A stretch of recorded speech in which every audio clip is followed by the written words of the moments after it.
Alright, mga master. Ngayong araw, samahan nyo naman kami ng mga tropang Reaper. Pinaklas po pala namin itong Oh, wow!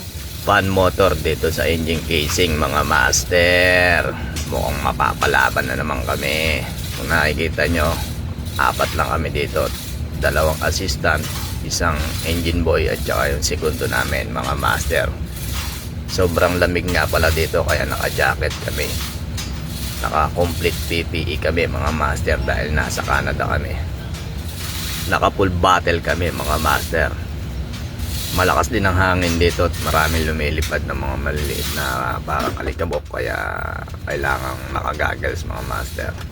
Ayan, kung nakikita nyo, inaatak na ni Lakay ang chain block para umangat na yung housing ng ating fan motor, mga master. Tara, samahan nyo kami para makita nyo kung paano namin ikabit, mga master. Alright, shoutout nga pala sa ating mga master dyan na onboard. Comment naman kayo, mga master, kung naka-experience na kayong gumawa dito sa engine casing. Sobrang lakas ng hangin kasi mga malalaki talaga yung mga fan dito.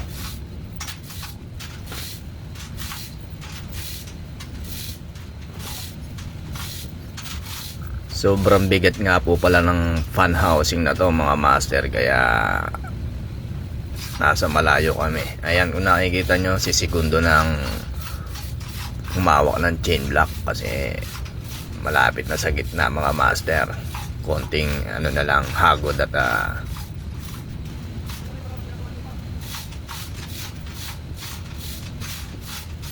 at eto na, mga master, kung nakikita nyo, nasa taas na siya. Konting hagod na lang yan, mga master, at ipapasok na namin dun sa kabila at ipapatong na namin dun sa kanyang connection. Tara, mga master, konting hatak na lang to at siguradong maipupwesto na namin to at ilalagay na namin yung mga bolt. Malayo ba? Malayo ba? Bangga ba?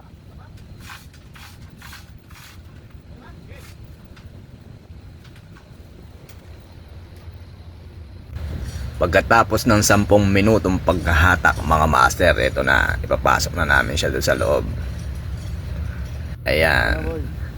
At finally, mga master, naipatong na namin siya doon sa connection niya. Ayan, ang pwestuhan niya, mga master. Lalagay na namin yung mga bolt ngayon.